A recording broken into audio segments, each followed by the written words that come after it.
ഒരു ജീനിന്റെ പെർസ്പെക്റ്റീവിൽ ആലോചിച്ച് നോക്ക്. ഒരു ജീൻ എന്താ ചിന്തിക്കുന്നത്? ഒരു വ്യക്തിയുടെ ജീൻ എന്താ ചിന്തിക്കുന്നത്? അതിന് മൾട്ടിപ്ലൈ ചെയ്തുകൊണ്ടിരിക്കണം. അതിന് അടുത്ത ജനറേഷനിൽ പോകണം. അല്ലെങ്കിൽ എന്തുണ്ടാവും? അത് തീർന്നു പോകും. അത് എക്സ്റ്റെൻഡ് ആയി, അത് മരിച്ചുപോയി. അപ്പൊ ആ ജീനിന് മാക്സിമം മൾട്ടിപ്ലൈ ചെയ്യണമെങ്കിൽ എന്ത് വേണം? റീപ്രൊഡക്ഷൻ, മാക്സിമം റീപ്രൊഡ്യൂസ് ചെയ്യണം. അപ്പൊ ജീനിന്റെ ഇതിൽ ലെവലിൽ നോക്കിക്കഴിഞ്ഞാൽ അതിനിങ്ങനെ ഉണ്ടായിക്കൊണ്ടേയിരിക്കണം. അതിനുണ്ടായാൽ മാത്രം പോരാ, അതിന്റെ കോപ്പി പിന്നെയും പകർത്തണം.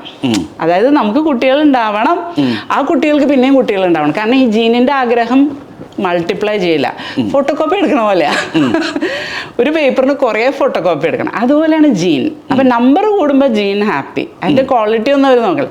പിന്നെ കുട്ടികൾ ഉണ്ടാവണവർക്ക് കുട്ടികൾ ഉണ്ടാവണമെങ്കിൽ എന്തുണ്ടാവണം?